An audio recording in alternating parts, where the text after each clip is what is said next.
Good morning student. देखो अपना कल अपनी पहली यूनिट थी वो आपकी कंप्लीट हो चुकी है। 4 नंबर की यूनिट थी। पहली यूनिट के चारों चैप्टर हैं वो आपके कंप्लीट हो चुके हैं। अपन दूसरी यूनिट है, सेकंड यूनिट है, इम्पोर्टेंट यूनिट है। ये अपन शुरू करते हैं। इकाई सेकंड है प्लांट फिजियोलॉजी पादप कार्य की फर्स्ट। प्लांट फिजियोलॉजी इकाई सेकंड पादप कार्य की फर्स्ट। प्लांट फिजियोलॉजी पादप कार्य की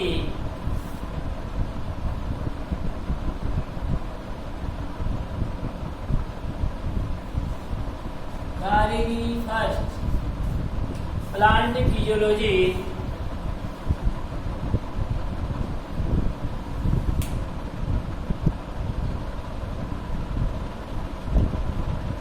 प्लांट इसके अंदर पादप का अपन जल संबंध देखो अपन पढ़ेंगे। किस प्रकार से पादप हैं वो जल का अवशोषण करते हैं, किस प्रकार से उत्सर्जन करते हैं, किस प्रकार से पादप है ये बाकी कार्य की संपन्न होती है। सर्वप्रथम अपना टॉपिक इसके अंदर आएगा बेटे विसरण। देखो विसरण क्या है।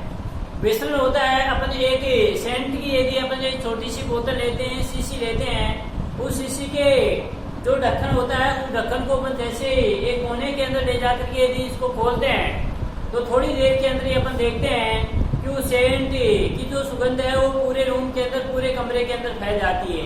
ये किसके कारण फैली? विसरण के कारण। किसके कारण फैली? विसरण के कारण। क्योंकि पदार्थ जो अधिक सांद्रता से उसके अणु है वो कम सांद्रता की ओर गमन करते हैं, तो उस क्रिया को क्या कहते हैं बेटे? विसरण कहते हैं।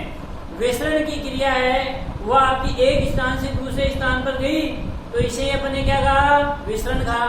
इसी प्रकार से जैसे आपका जल होता है, जल से भरा हुआ एक अपन बीकर लेते हैं और जल से भरे हुए बीकर के अंदर यदि नीला सोडा कॉपर सल्फेट अपन यदि डालते हैं, ये जल से यदि भरा हुआ बीकर है, इस बीकर के अंदर जल भरा हुआ है और जल के अंदर यदि थोड़ा सा अपन नीला सोडा डाल देते हैं, जल में थोड़ा सा यदि नीला होता है, CuSO4 कॉपर सल्फेट यदि 5H2O ये यदि अपन इसके अंदर डाल देते हैं तो डालने के दौरान थोड़ी देर के अंदर इस पूरे जल का रंग है वो क्या हो जाता है? आपका नीला हो जाता है।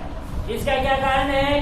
क्योंकि विसरण के द्वारा इसके अणु है वो पूरे पात्र के अंदर, पूरे जल के अंदर फैल गए, जिसके कारण से पूरे जल का अधिक सांद्रता से कम सांद्रता की ओर गमन।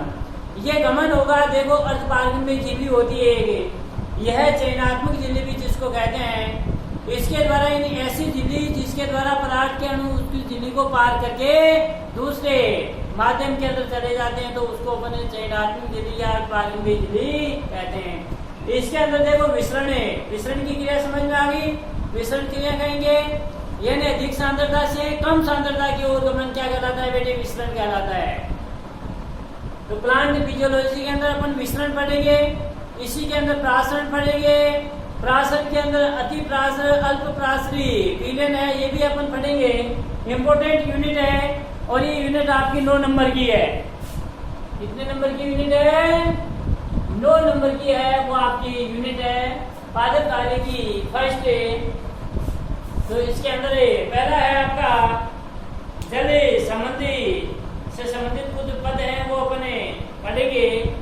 पारगम्यता के आधार पर झिल्लियां, अभी मैंने बताया पारगम्यता के आधार पर झिल्लियां यानी जिसके द्वारा पदार्थ के अणु है वो आकार होकर के चले जाते हैं। झिल्लियां निम्न है।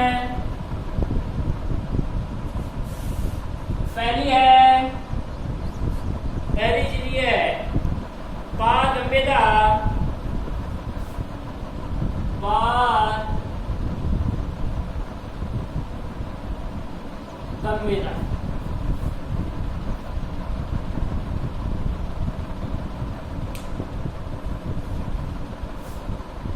पारगम्यता क्या है? यानी झिल्ली द्वारा जिस दर दर से जो झिल्ली बीच के अंदर झिल्ली होगी, ये जैसे एक माध्यम है और ये अपनी एक पारदर्शी झिल्ली है, इस झिल्ली द्वारा पदार्थ के अणु इधर भी गमन करेंगे और इधर भी गमन कर सकते हैं। तो इस झिल्ली को अपन क्या कहेंगे, पारगम्य कहते हैं। भाई इसके द्वारा पदार्थ के अणु है एक दूसरे के अंदर क्या कर सकते हैं, आपके प्रवेश कर सकते हैं। तो इसी को अपन क्या कहते हैं, पारगम्य झिल्ली कहते हैं। देखो पारगम्यता क्या है, झिल्ली द्वारा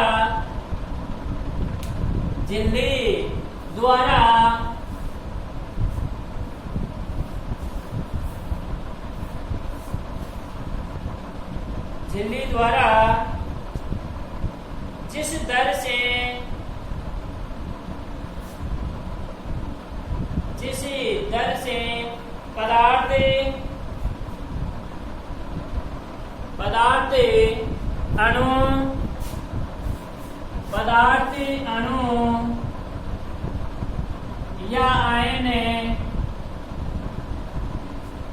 पदार्थ अणु या आयन विसरित होते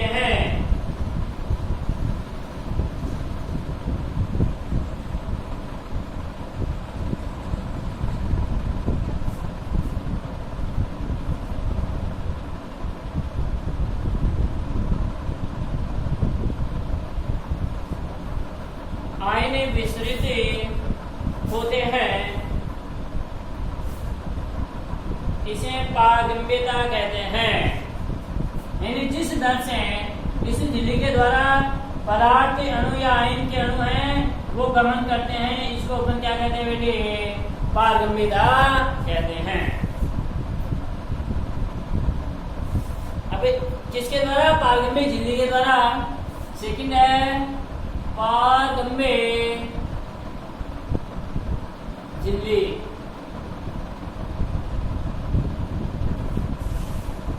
पारगम्य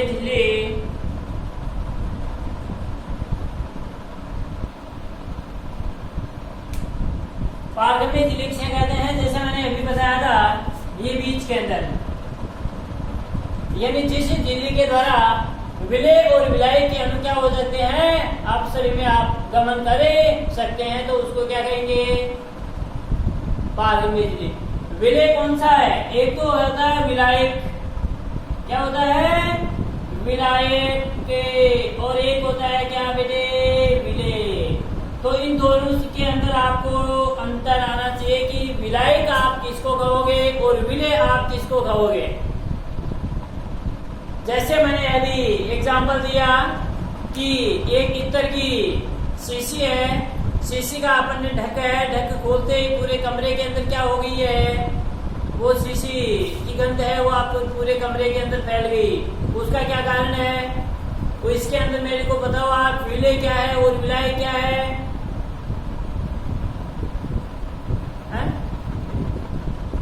विलय तो क्या है, ईथर है, और विलाय क्या है, गैस है। कमरे के अंदर जो वायु है वह आपकी क्या है, विलायक है। हमेशा बेटे विलय की मात्रा क्या होगी, कम होगी, और विलाय की क्या होगी, अधिक होगी। यानी जिस पदार्थ को जिसके अंदर मिलाया जाता है ना, वह विलय होता है, सीधी सी है। जिसके अंदर, जिसको जैसे पानी है, पानी के अंदर बेटे अभी अपन ने ये कॉपर सल्फेट मिलाया, तो कॉपर सल्फेट है, ये तो क्या है, विलय, और जल क्या है आपका, विलायक। इसी प्रकार से जल है, जल के अंदर आपने शुगर मिलाई, चीनी यदि अपन मिलाते हैं तो चीनी तो क्या है, विलय पदार्थ है, और जल क्या है, विलायक है। समझ में आ गई बात। तो यानी इस पारगम्य झिल्ली के द्वारा विलायक और विलय के अणु आपस में एक दूसरे, यानी इसके इस झिल्ली को, झिल्ली बीच में है, झिल्ली के द्वारा इसके ये विलय के कण इधर आ सकते हैं और विलय के इधर आ सकते हैं। आप सभी क्या हो सकते हैं, यदि आदान प्रदान होता है तो उसको अपन क्या कहते हैं, पारगम्य झिल्ली। तो ये झिल्ली है, प्रत्येक झिल्ली के द्वारा नहीं कर सकते, पारगम्य झिल्ली के द्वारा ही है यह आदान प्रदान हो सकता है। जैसे कोशिका झिल्ली है, उसके द्वारा इनका आदान प्रदान हो सकता है। इसको चयनात्मक झिल्ली भी कहते हैं। देखो वह झिल्ली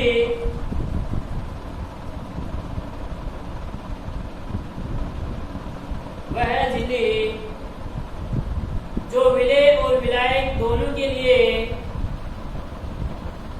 झिल्ली जो विलेय और विलायक दोनों के लिए पारगम्य होती है,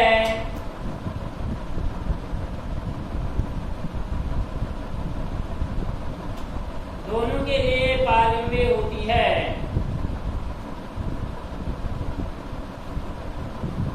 पारगम्य झिल्ली कहलाती है।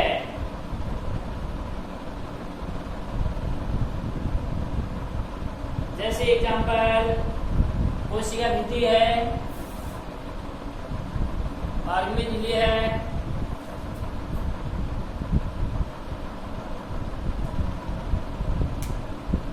कोशिका भित्ति शैलवाल। सेकंड है अपारगम्य झिल्ली। थर्ड है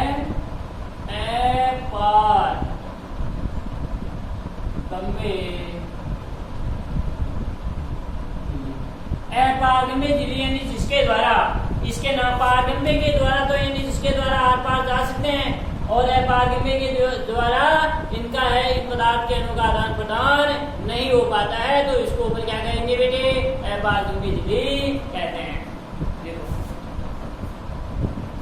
वह झिल्ली जो विलेय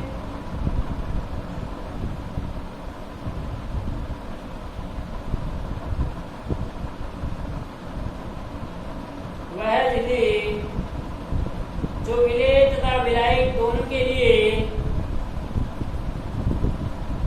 जो विलेय तथा विलायक दोनों के लिए पारगम्य नहीं होती है, दोनों के लिए पारगम्य नहीं होती है,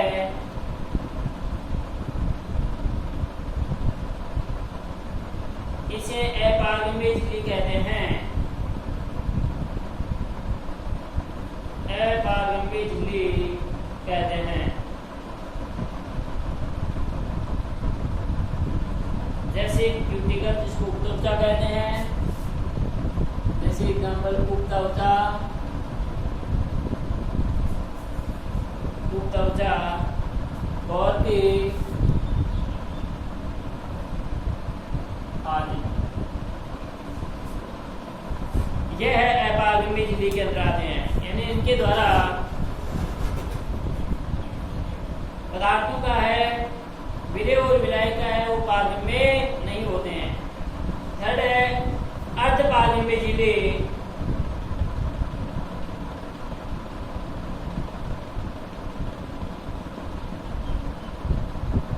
अर्धपारगम्य झिल्ली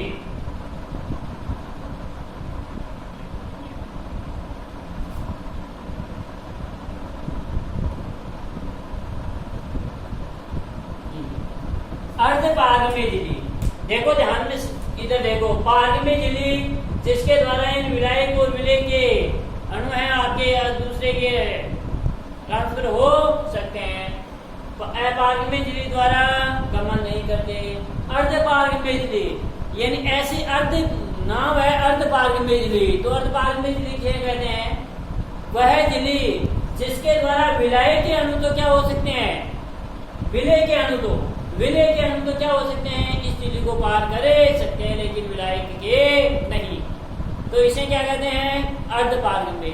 नाम अर्ध क्यों है? क्योंकि विलेय के तो अणु तो इसके पार करे सकते हैं, लेकिन विलायक के नहीं, तो इसको अपन क्या कहेंगे? अर्धपारगम्य झिल्ली कहते हैं। देखो वह झिल्ली, सॉरी मैंने विलेय के लिए बोला ना, विलेय के नहीं विलायक के। विलायक के तो क्या कर सकते हैं? गमन कर सकते हैं, लेकिन विलेय के नहीं। वह झिल्ली जो विलायक पदार्थों के लिए, वह झिल्ली जो विलायक पदार्थों के लिए पारगम्य होती है, वह झिल्ली जो विलायक पदार्थों के लिए पारगम्य होती है तथा विलेय पदार्थों के लिए, तथा विलेय पदार्थों के लिए अपारगम्य होती है।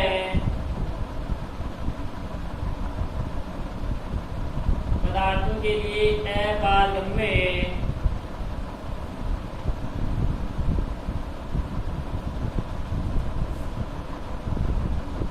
अपारगम्य होती है तो इसे अर्धपारगम्य झिल्ली कहते हैं। अर्धपारगम्य झिल्ली कहते हैं।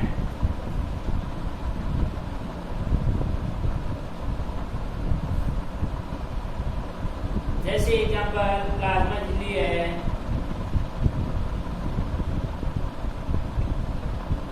प्लाज्मा झिल्ली, कोशिका झिल्ली आदि।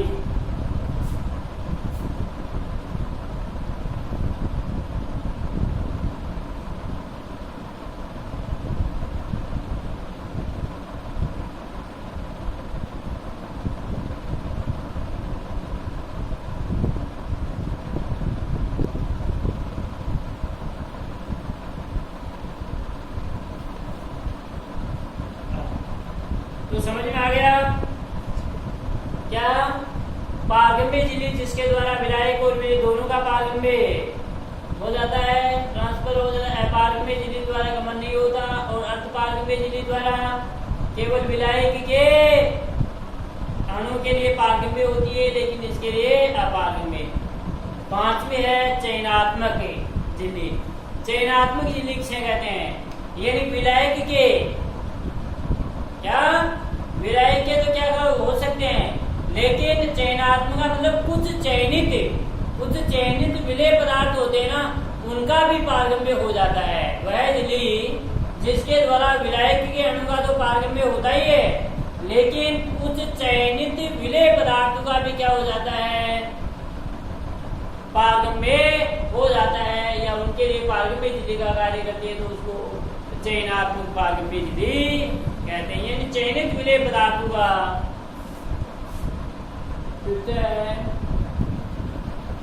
चयनात्मक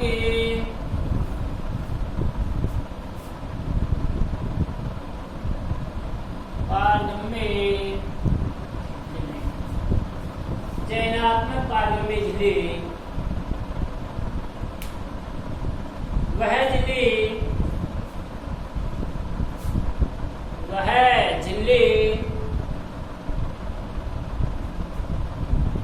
जो विलायक पदार्थों के लिए पारगम्य होती है, झिल्ली जो विलायक पदार्थों के लिए पारगम्य होती है,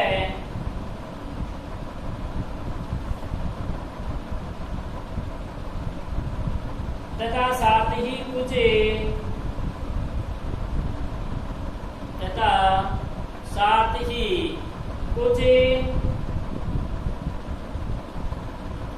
चयनित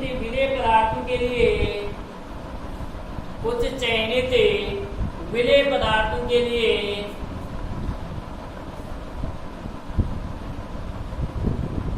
पारगम्य होती है।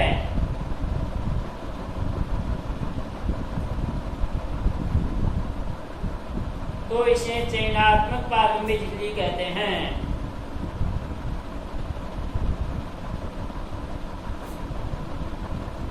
चयनात्मक पारगम्य झिल्ली कहते हैं।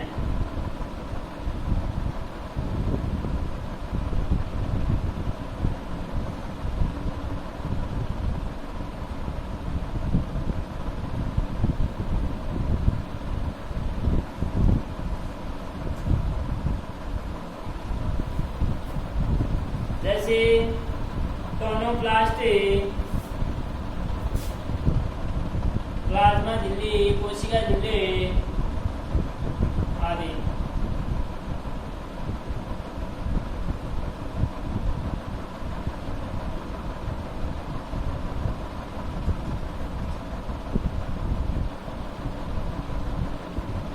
ये थे अपन कुछ पारगम्यता संबंधित झिल्लियां। समझ में आ गई ना पूरी? पारगम्य जिसके द्वारा विलायक और विलेय दोनों का गमन होता है, अपारगम्य जिसके द्वारा गमन नहीं होता है, अर्धपारगम्य जिसके द्वारा विलायक का पारगमन होता है, विलायक के लिए पारगम्य झिल्ली होती है, विलेय के लिए नहीं। चयनात्मक वह झिल्ली जिसके द्वारा विलायकी के अणु का पारगम्य होता है, विलायक के साथ साथ कुछ चयनित जो विलेय पदार्थ हैं उनका भी यदि पारगम्य होता है तो उसको अपन चयनात्मक पारगम्य झिल्ली कहते हैं। अब आता है अपना मेन पॉइंट है, लेकिन ये आपको इनके अंदर अंतर आना चाहिए क्योंकि आगे काम में आएंगे आपकी बार बार सब बोला जाएगा अर्ध पारगम्य झिल्ली द्वारा, चयनात्मक झिल्ली द्वारा, तो ये आपको पता होना चाहिए कि ये है क्या। विसरण, डिफ्यूजन, विसरण है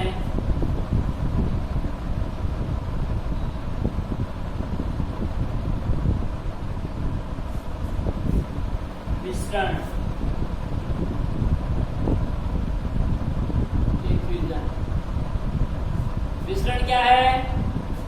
अभी मैंने बता दिया था, इत्र की जो शीशी होती है उसका ढक्कन खोलते हैं, एक आपकी कपूर की गोली होती है, उसकी गंध पूरे कमरे के अंदर आ जाती है। मैंने कॉपर सल्फेट का एग्जांपल दिया, तो वो क्यों आती है, किसके कारण? क्योंकि अधिक सांद्रता से कम सांद्रता की हो, भाई सांद्रता उसकी अधिक थी वहां पर, और कम सांद्रता की ओर गमन क्या कहलाता है आपका? विसरण कहलाता है। देखो बेटे, पदार्थों का अपने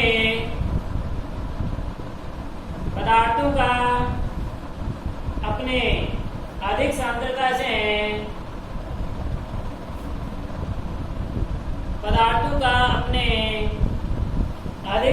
से कम सांद्रता की ओर गमन है, पदार्थों का अपने अधिक सांद्रता से कम सांद्रता की ओर गमन विसरण कहलाता है, विसरण कहलाता है।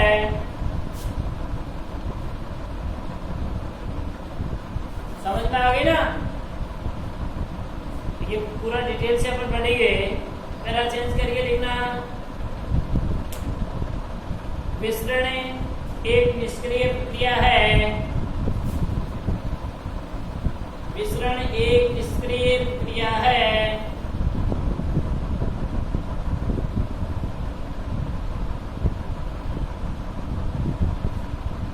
अगला, विसरण एक धीमी प्रक्रिया है,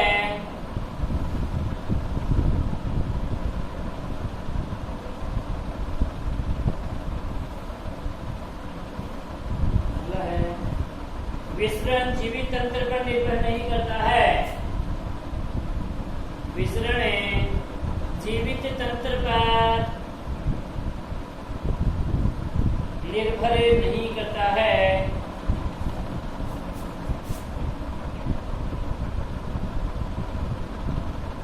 विसरण का क्रम क्या क्रम होगा? विसरण वायु के अंदर तेज गति से, फिर द्रव्य में, और सबसे कम किसमें होगा? ठोस में होगा। वायु में सबसे अधिक है, फिर आपका लिक्विड द्रव्य में, और सबसे कम होगा किसमें? ठोस में, सॉलिड। ये विसरण का क्रम है।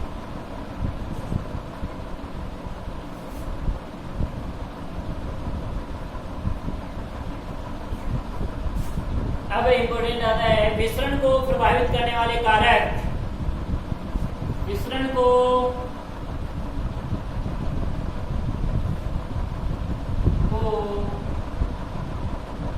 प्रभावित करने वाले निम्न फैक्टर हैं, निम्न कारक हैं। इसके अंदर पहला कारक आता है बेटे तापमान, टेम्परेचर।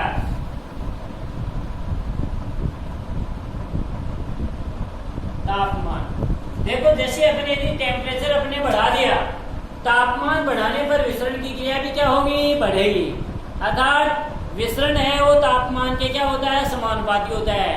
तापमान जैसे अपन बढ़ाएंगे, जैसे मानो ये कमरा है, इसके अंदर बिल्कुल तापमान आपका निम्न टेम्परेचर है, तब अपने यदि इत्र की जो शीशी है उसको खोलेंगे तो उसकी इस कोने से उस कोने तक जाने में है वो आपका अधिक समय लगेगा। और इसी कमरे का टेम्परेचर यदि अपने बढ़ा दिया, तापमान बढ़ा दिया, तापमान बढ़ाने के बाद में विसरण की क्रिया की गति है वो आपकी तेज हो जाएगी, क्योंकि जो वायु के कण है वो कण क्या होंगे, टेम्परेचर बढ़ेंगे तो क्या होंगे, दूर दूर होंगे, और दूर दूर होंगे तो स्वाभाविक है कि विसरण की क्रिया तेज गति से होंगे। देखो पहला तापमान बढ़ाने पर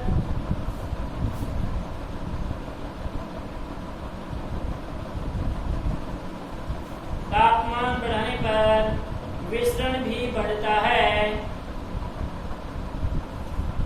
विसरण भी बढ़ता है, अर्थात विसरण समानुपाती तापमान के अनुक्रमानुपाती होता है।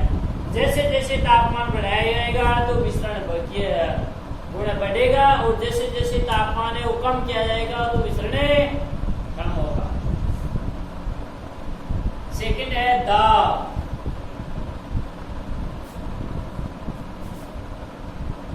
प्रेशर,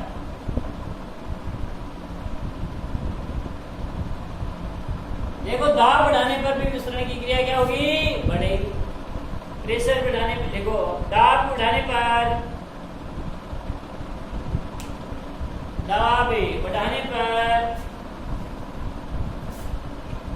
पदार्थों का विसरण भी अधिक होता है, विसरण भी अधिक होता है, अर्थात विसरण अनुक्रमानुपाती प्रेशर की क्या होता है, अनुक्रमानुपाती होता है।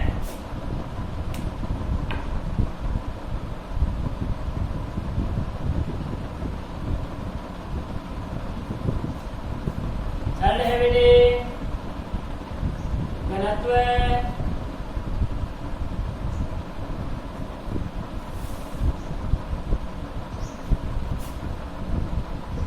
क्या होता है, घनत्व के विसरण है व्युत्क्रमानुपाती होता है। देखो अधिक घनत्व होने पर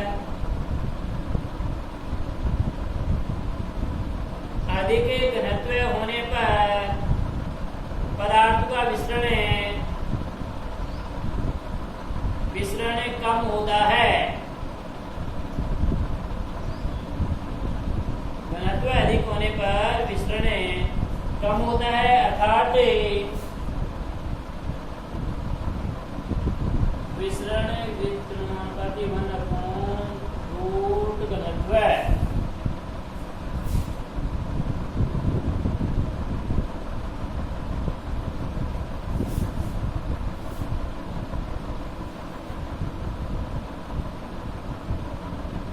फोर्थ है बेटे अणु का आकार।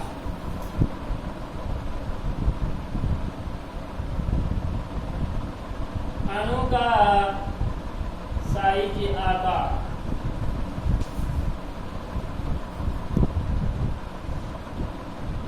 अणु का आकार यदि अधिक होगा तो विसरण क्या होगा, कम होगा, तथा अणु का आकार कम होने पर विसरण अधिक होगा, उल्टा है। देखो अणु का आकार अधिक होने पर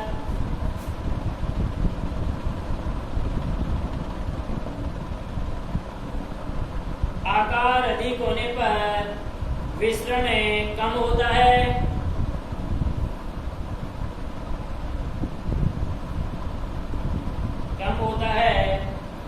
तथा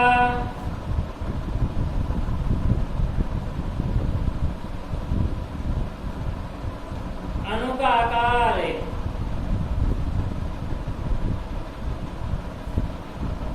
कम होने पर विसरण अधिक होता है, कम होने पर विसरण अधिक होता है।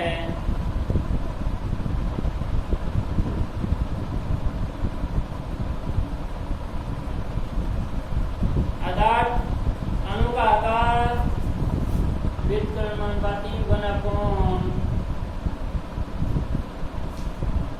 विसरण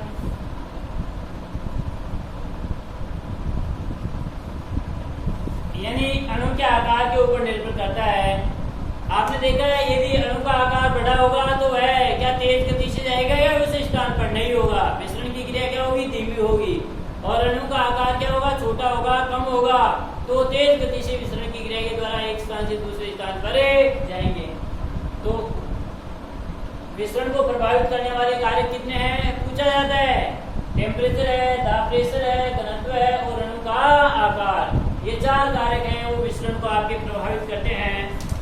आगे देखो पहला विसरण का महत्व है। इम्पोर्टेंस ऑफ डिफ्यूजन, अणु का महत्व है।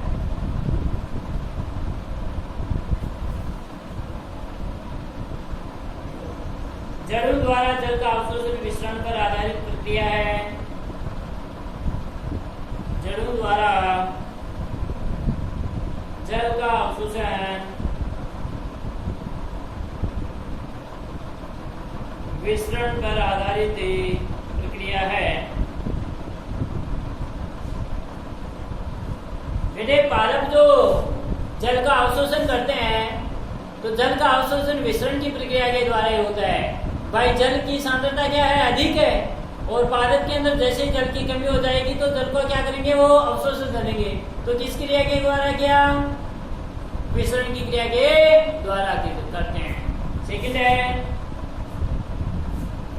पारक में वाष्प उत्सर्जन। पारक में वाष्प उत्सर्जन विसरण पर आधारित प्रक्रिया है। वाष्प उत्सर्जन विसरण पर आधारित प्रक्रिया है।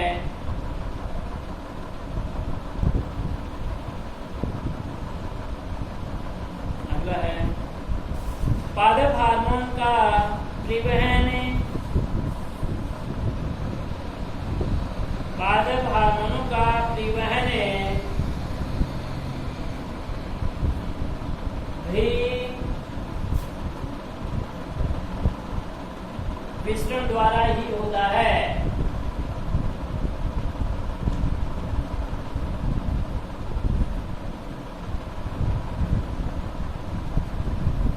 अगला प्रकाश संश्लेषण,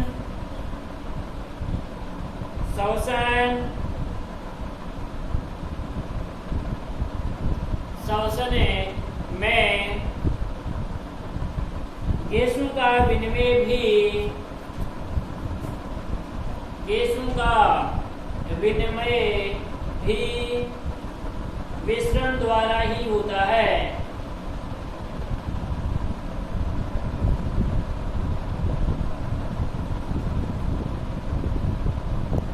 विसरण द्वारा ही होता है। ये विसरण के अपने महत्व है, या आपके पूरे होते हैं। इसके आगे है वो अपने कल की कालांश के अंदर पढ़ेंगे।